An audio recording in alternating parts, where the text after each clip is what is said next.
In 2012, a man named Romario dos Santos Alves walked into a bodybuilding gym in Goiânia, Brazil. As he made his way through the gym, he noticed that many of the men working out had massive arms that were almost cartoon-like in size. Curious and interested in becoming as big as possible, he asked them what they did to build their arms, and that was when they introduced him to something called synthol. This substance, a mixture of oil, alcohol, and lidocaine, is injected into the muscles to enlarge them without the need for extra exercise. Romario started injecting himself regularly and found the immediate results to be addicting, but that added size didn't come without a price. After taking synthol for under a year, small rocks started to form in his biceps due to the calcification of the muscle tissue in synthetic oil. He experienced tremendous daily pain and was told by his doctor that they were going to have to amputate his arms. Romario fell into a deep depression and even attempted to unalive himself before the procedure, but when he went in to get a CAT scan, he was graced with a fortunate stroke of luck. After reviewing the results, the doctor told him that they did not have to amputate his arms, but they would have to perform surgery to get rid of the calcification. Although Romario doesn't dabble with synthol anymore, his desire to become a professional bodybuilder remains and led him to explore other types of substances like horse tranquilizer. There are many other stories like Romario, of men who are unsatisfied with their physiques, going to extreme measures to appear like Greek gods or Marvel characters, but some of them don't end up being as lucky as he was. For the average person, this might seem incomprehensible. How could someone become so addicted to the idea of being big that they resort to drugs that they know will ruin their life? But the trend of pursuing an increasingly unattainable physique has begun to spread to a more vulnerable demographic: young teenage boys. Bigorexia, a body dysmorphic disorder where an individual obsesses over their muscle mass, has reached a level of serious concern in the fitness industry. One study estimates that 1 in 10 bodybuilders are affected by bigorexia, and other studies have estimated that the prevalence of muscle dysphoria was 5.9% among college students and between 13.6% and 44% among male weightlifters. Why is there such a large gap between the actual numbers? Well, partly because it isn't being talked about enough, but also because it's very hard to identify. Most people with this condition appear outwardly healthy, but inside, they are dealing with a mental battle that can lead to severe depression and anxiety. How do I know? Because I was one of those men too. So let's try to shine some light on this under-researched realm of body dysmorphia and explore why bigorexia is on the rise. In order to understand how we got here, we must first understand where this crisis started: the world of competitive bodybuilding. Bodybuilding as a sport and resistance training solely for the purpose of improving one's aesthetics wasn't popularized until the 1940s, when contests like Mr. America and Mr. Universe put more eyes on the scene. The contestants' physiques, though nothing crazy to our current generation, were seen as abnormally large during this time. But this level of impressive physique was about to be inflated forever with the introduction of one drug: steroids. Anabolic steroids are a synthetic derivative of testosterone designed to enhance the hormone's muscle-building properties. In the 1970s, bodybuilding reached what is known as the Golden Era and hit the mainstream through the likes of Arnold Schwarzenegger, Frank Zane, and Dorian Yates, all of whom used steroids regularly. It exposed an entire generation of fitness enthusiasts to a new level of physique, but it wouldn't be seen as a desirable or achievable level of physique for many years to come. You see, during this time, bodybuilders were still seen as genetic freaks. On Muscle Beach, a public gym that most of the biggest bodybuilders in the scene went to, people would view the likes of Arnold and Frank as a spectacle. More than anything, outrageously huge bodybuilders clearly taking some kind of performance-enhancing drugs were like zoo animals. A fun thing to look at, but not something that most kids would look up to. But now that steroids were starting to hit the mainstream, the doors of opportunity to raise the standards of what was considered a great physique were wide open. The portrayal of masculinity in pop culture and other forms of media has always had a firm grip on young men. Before we know who we are or who we want to become, we have always looked to those ideals presented to us to give us direction. Usually these ideals offer more positives than negatives, but in the case of outwardly appearances, it's reaching the ends of extreme. What is considered a strong male physique in movies, for example, has evolved quite a bit over the years. In the 90s, one might have considered Brad Pitt in Fight Club to be absolutely jacked, but if we fast forward 7 years, we can see how our desire for more muscle reflected itself in the movie male physique. I remember seeing Gerard Butler's physique in the movie 300 when it came out in 2006. I was only 9 years old at the time, but I do remember thinking that a body like that was completely unattainable,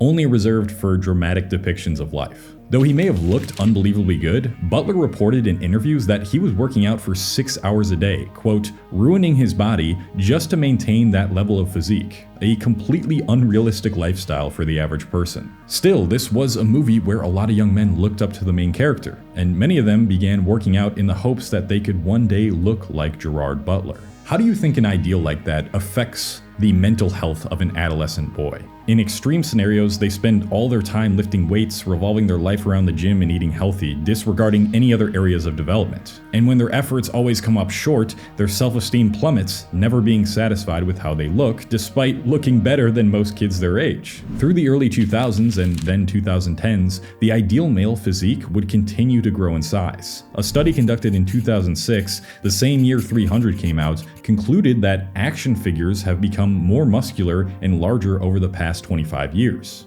Another piece of pop culture, James Bond, saw its most recent actor, Daniel Craig, boasting a much bulkier physique than Sean Connery's James Bond in the 1960s. Just about every form of media that had an attractive male star saw their muscular ideals grow in size as our culture continuously pushed the standard for what is considered strong and beautiful. And a lot of these actors are accused of using steroids to enhance their physique and reach that standard. This is not necessarily a problem on its own. Actors want to be extremely dedicated to their roles, and steroids might allow them to do that without having too many side effects, so long as they keep the dose low and get off of it when filming is over. But many actors often lie about the drugs they are taking, making it seem like their physiques are attainable without any performance-enhancing drugs.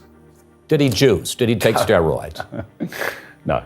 I love my job and I love Wolverine. I've got to be careful what I say here, but I had been told anecdotally what the side effects are of that, and I was like, I don't love it that much. Again, this perpetuates a masculine ideal that is becoming increasingly more difficult to live up to. And when men find the masculine ideal is farther and farther from their reach, two things will happen. They will either go to extreme measures to get as close to that unrealistic ideal, taking dangerous supplements, ruining both their physical and mental health in the process, or they will give up on the idea of looking like that completely and tell themselves that they will never be good looking enough to deserve acknowledgement and validation. But there is one form of media that has wreaked more havoc and done more damage than any other forms of media that have existed in the past few decades. And that is, unsurprisingly, social media. I just so happened to be getting into fitness and bodybuilding when I was in college in 2015, right when the first real fitness influencers were blowing up. Guys like Sean Thompson and Christian Guzman became figures that I looked up to as a teenager because they were very relatable and transparent about what it took to look like them. I began setting up a workout routine that revolved around my studies and social life. When I'd go to the dining hall, I'd make sure to add a few extra slices of pork or chicken to my plate, and soon I was beginning to see my first glimpses of those noob gains, as they're called. The progress was addicting. It was the first time in my life where I felt like I had complete control over the results I was getting in something, and that positively translated into other areas of my life. I had more energy, I felt more confident in social settings, and my discipline was easier to call upon. But when the social media fitness industry really started gaining traction through mediums like Instagram, that's when my self-esteem started to take a dip again. Only this time, it stemmed from an expectation I could never reach. As the fitness industry continued to reach new heights in revenue every year, more and more teens were being exposed to the lifestyles of fitness addicts on social media. Extreme fat loss routines, how to bulk up fast, the one exercise that will blow up your chest. These were the type of engaging titles that got clicks and drew the most attention. My fitness regimen began to evolve with it. I was now around 2 years into my bodybuilding journey, and I built a respectable physique for myself. And so, with the influence of these influencers, I started an Instagram account in the hopes of becoming a fitness figure myself. A lot of you still don't know this, but for several years, my entire brand and this YouTube channel revolved around fitness and bodybuilding content. With 2 social media accounts dedicated to this, it became ingrained into my identity. And because of that, everything I did had to be in alignment with my bodybuilding goals. At the same time I was growing my pages, an occurrence that was mainly only reserved for celebrities was growing in popularity amongst fitness influencers online. And this is when the fake Natty epidemic really took the internet by storm. Ever since steroids became available, there's always been people who claim to be natural to appear more marketable, because when you look incredible, but you convince people you're natural, you feel more relatable to the average consumer. Like I said earlier, it makes them feel like they can reach the same level as you so long as they put in the same work, and many people see using steroids as a shortcut or cheating, making you generally less likable. Now that social media was so popular, this gave any average male the opportunity to take advantage of naive young boys and build a following online, so long as they had an impressive enough physique. A study titled Male Body Portrayals on Instagram, conducted in 2020, wanted to evaluate whether those with more muscular physiques received more likes and comments than those who look smaller, and they found that posts depicting men adhering to high levels of leanness and muscularity received significantly more engagement than those who didn't. Whoa, big fucking shocker. The guy who looks absolutely shredded is getting more likes than the thin, scrawny guy. But I needed to cite this study to emphasize what's about to come. Promoting your physique on social media is not inherently bad. When it's accompanied with some inspiration and good advice, it can actually be a huge force for good and influence people to pursue healthier lifestyles. The problem, which amplifies the rise of bigorexia, comes in when you have thousands of influencers promoting their physiques, which can only be attained using performance-enhancing drugs that claim they are natural just to sell more of their products and supplements. Yeah, bro, you can totally look like me. I haven't been shooting needles in my ass. All I've been doing is using my 10-week workout protocol that's linked in my bio. Oh, also what's in there is my brand new supplement line, comprised of a few herbs mentioned in a Andrew Huberman podcast. That supplement is definitely the reason that I look like this, so you better buy it before it runs out. That was a lie. I can think of a good handful of guys that have made entire careers off of selling an unattainable physique in the form of useless supplements and workout programs. I'm very glad I never stooped so low so as to do anything of that sort, but I would be lying if I said I was totally immune to posting the type of pictures that fitness influencers post online. Being in the industry for as long as I was, I can tell you that there were a lot of tactics used to capture the absolute best picture of yourself. First, you'd only film yourself or take a picture when you had a really nice pump after a workout. Then you'd ideally find some overhead lighting. This creates a stark contrast over your muscles and makes you look leaner and bigger. Then you position the camera at certain angles, such as from above to highlight your chest or at eye level to show off your entire physique. And for the final touch, you'd go into a photo editor and bump up the contrast and texture to make your muscles pop even more. I cannot even begin to tell you how hard I tried to get the perfect picture. It involved different lightings, and maybe I'd go into different rooms, and at the very extreme, if I knew that I was gonna have to post on social media that day, I would refrain from eating for a long time just so I looked a little bit more shredded than I usually do. While I never used any tools to enhance the look of my muscles, I did use filters that made me look more shredded. After all, I needed to get at least one perfect picture after a workout, or I'd feel like I was regressing and it'd take a big hit on my self-esteem. These perfect photos are omnipresent in the lives of young boys now. They're only seeing pictures of fitness influencers in a state in which they only look like that 1% of the time, or in some cases, they're seeing a completely fabricated version that doesn't even really exist. Then they have the audacity to lie about how they reached that level, causing huge mental health issues among young men who will always feel too small and undesirable. And the hostility now for people online who would have had what is considered to be a great physique a couple decades ago is insane. There are teenagers getting their self-esteem and confidence destroyed by posting their fitness results after a few years because they don't look like the 1% that mostly get highlighted on social media. Or even if they aren't teenagers and just have a really good average physique, those guys are getting eaten up in the comments too. But I don't think this has just affected men's perception of what is considered a great physique. It's also affected women's perception too. I see a lot of women post pictures of celebrities with what they think is a dad bod, which is really just a dude in very good shape that isn't totally shredded. Just a couple decades ago, this guy would have been considered an absolute monster. But now, dad bod. This checks out with the other scientific literature we have, as it's been shown that a greater total screen time was associated with greater symptoms of muscle dysphoria in both men and women. As a result, in the past few years, we have now seen more and more stories of teenagers trying a bunch of different substances and drugs, either being indifferent or ignorant to their side effects, just so they can look like their favorite fake natty influencer. And part of this industry has turned into a melting pot of desperate, insecure teens who have no idea how badly their physical and mental health will be affected in the long run. Steroids and other hormone replacement therapies come with a whole host of side effects, including infertility, cardiovascular issues, and a greatly increased risk of premature death. But perhaps the worst part of all this is that many teenagers know the risks that come with taking these types of drugs, but they are so obsessed with achieving this certain body type that they will destroy their lives for a chance to potentially get there.